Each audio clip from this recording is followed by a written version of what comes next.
marahi orang dengan sabar. Maksudnya gini loh, kan kan kadang ada orang marah itu kalap yo. Nek orang marah marah itu kan biasanya kalap, dia nggak bisa memarahi. Jadi marah tapi tenang, tapi tetap keadaannya marah dan tenang, marah tenang gitu loh. Jadi orang yang bisa memarahi orang itu harus punya bakat. Dia punya bakat. Jadi dia bisa marah dengan lama gitu, ngomong terus gitu. Itu bakat itu, beneran.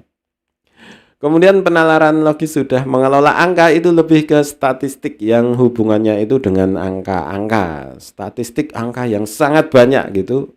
Ya, itu mengelola angka. Analisa ukur itu lebih ke analisa yang bersifat ukuran seperti fisika. Kalau fisika kan ngukur ya, panjang apa itu pakai ya analisa ukur, ngukur-ngukur. Jadi misal bisa membayangkan juga kira-kira rumah ini panjangnya berapa, lebarnya berapa, tingginya berapa gitu. Kalau di fisika itu nanti akan selalu melakukan pengukuran dan ukuran terus seperti itu. Nah, ini dibutuhkan di situ. Fisika, kemudian arsitek, kemudian apalagi yang ada ukuran teknik sipil gitu kan. Yang ada ukuran-ukuran yang menghitung langsung benda untuk diukur. Akademisi di sini adalah orang yang suka dengan pendidikan atau lingkungan di pendidikan. Misalkan jadi guru, dosen, kemudian dokter, atau sesuatu di mana dia di lingkungan yang selalu belajar terus-menerus. Itu di akademisi. Kemudian konsep artistik atau seni. Konsep artistik seni ini hanya di konsepnya ya, hanya di konsepnya. Jadi untuk bisa membuat karya seni itu masih butuh motorik kasar untuk tenaganya, kemudian masih butuh analisa seni, masih butuh bisa menggambar, masih butuh di motorik halus untuk membuat karya seninya. Jadi ini masih di konsepnya, jadi bahannya berada di otaknya. Saya pengen membuat ini gitu. Kemudian di imajinasi hampir sama dengan konsep artistik. Jadi dia sudah bisa mengimajinasikan benda yang ingin dia buat itu dengan detail berada di otaknya. Kemampuannya hebat ini. Namun yang jadi masalah, dia itu kadang sudah merasa puas ketika sudah bisa membayangkan. Yang jadi masalah di situ. Dia nggak pernah jadi di kehidupan nyata. Jadi apa yang dia bayangkan itu hanya jadi sebuah bayangan dan sudah puas ketika sudah dibayangkan.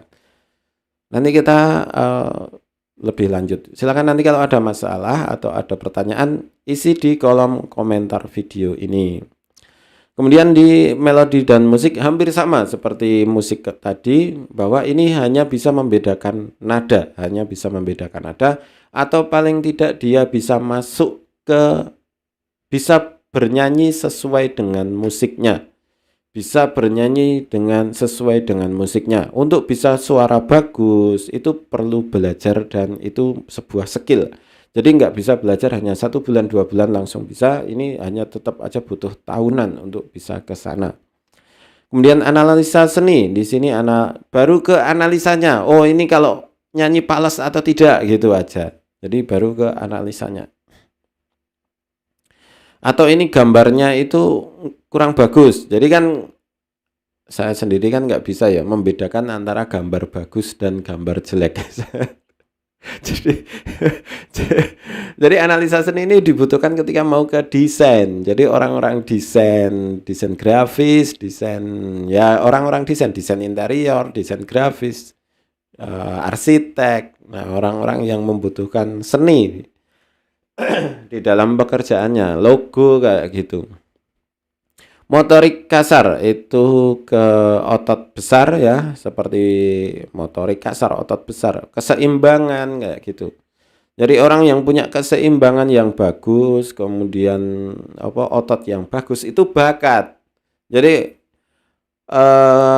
saya sendiri nggak punya, jadi kalau dipaksakan itu ya tetap nggak bisa. Mau misalkan mau naik gunung, kemudian kita halang rintang kayak apa, ninja apa itu, ada acara TV Ninja Warrior kayak gitu. Itu memang punya bakat ke sana. Jadi kalau nggak ada bakat ke sana mau berlatih, ya bisa itu berlatih gitu ya, berlatih itu bisa, tapi kurang cepat. Ya tetap bisa sebenarnya bisa, tapi kalau orang yang punya bakat ke sana itu ya tetap aja lebih cepat itu loh bisanya, karena dia nyaman dan suka gitu.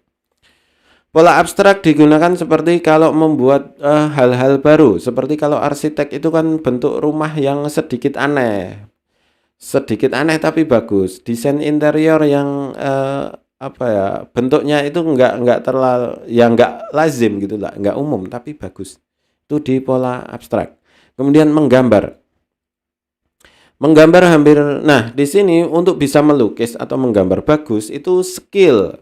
Menggambar itu skill, menggambar itu skill. Jadi tidak bisa tiba-tiba saya punya bakat menggambar langsung bisa menggambar, itu enggak. Jadi paling tidak ketika punya bakat menggambar itu bisa menghasilkan coretan yang lebih baik daripada orang yang enggak punya.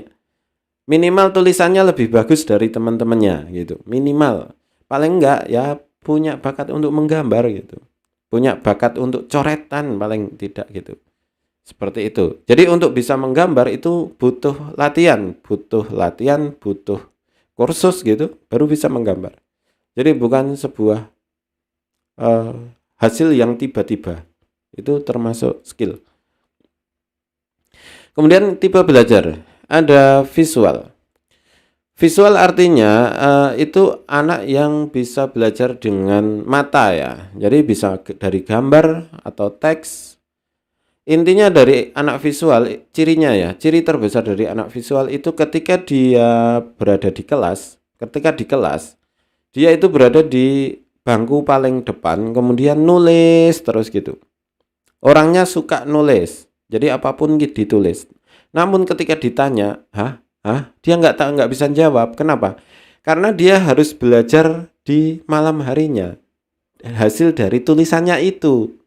Jadi dia nggak bisa langsung paham di waktu itu juga. Jadi dia ditulis dulu, setelah ditulis baru dia baca lagi di rumah, baru dia paham.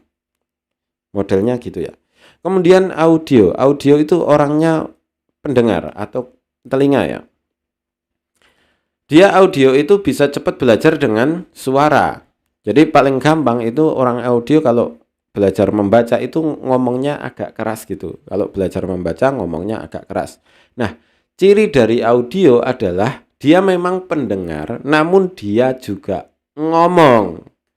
Bicaranya itu nggak henti-henti gitu loh. Jadi kalau ada orang di kelas, ada siswa di kelas kok ngomong terus, itu berarti orang audio. Orang audio. Ngomong terus gitu, nggak pernah berhenti. Dia nggak bisa ngomong selama 15 menitan gitu loh. Jadi nggak bisa diem selama 15 menit. Orang audio. Nah, orang audio itu biasanya memang lebih cerdas ya, karena dia hanya dengan mendengar saja dia sudah paham. Jadi ketika orang audio bertemu dengan guru yang bagus, orang audio ketemu dengan guru yang bagus bisa menjelaskan dengan baik, dia akan pinter. Tetapi ketika ketemu dengan guru yang diem aja, ya udah selesai itu urusan. Karena dia nggak bisa belajar dengan membaca berkali-kali pun nggak bisa. Yang dimaksud gini yang lain sedang ya, pas yang lain sedang, yang menonjol cuma audionya aja. Nah, kinestetik. Kinestetik itu adalah tenaga ya. Jadi dia ketika belajar itu benar-benar harus menyentuh. Misalkan ini sebuah kubus tapi digambar di papan tulis gitu. Dia nggak paham. Dia harus benar-benar itu harus menyentuh kubusnya. Oh, ini kubus itu punya sisi yang sama panjang gitu, harus benar-benar disentuh. Itu orang kinestetik. Jadi memang belajar di kinestetik akan jadi lebih susah karena cara belajar kita yang di sekolah saat ini itu hanya di visual dan audio. Untuk kinestetik kan belum bisa ke sana. Nah, Kinestetik itu kalau misalkan punya anak atau ini bisa dimasukkan ke sekolah full day gitu, karena dia punya tenaga yang besar, kemudian dia banyak prakteknya gitu. Oh, itu orang kinestetik. Banyak praktek, banyak mencoba, itu di kinestetik. Nah, kemudian kita masuk ke thinker. Thinker itu pemikir. Jadi pemikir itu intinya butuh waktu untuk berpikir. Butuh waktu untuk berpikir. Jadi dia ketika belajar itu berikan satu kalimat saja, kemudian ditambahin dengan sebab dan akibatnya. Ditambahin dengan sebab dan akibatnya. Ini loh, misalkan kenapa ya, intinya di kayak tadi saya ngajari anak saya itu kan ada tulisan padi dan kapas gitu kan ya. Padi dan kapas, simbol padi kapas di Garuda Pancasila. Itu kita berikan aja logikanya. Padi ini simbol dari kemakmuran karena padi itu kan dimakan.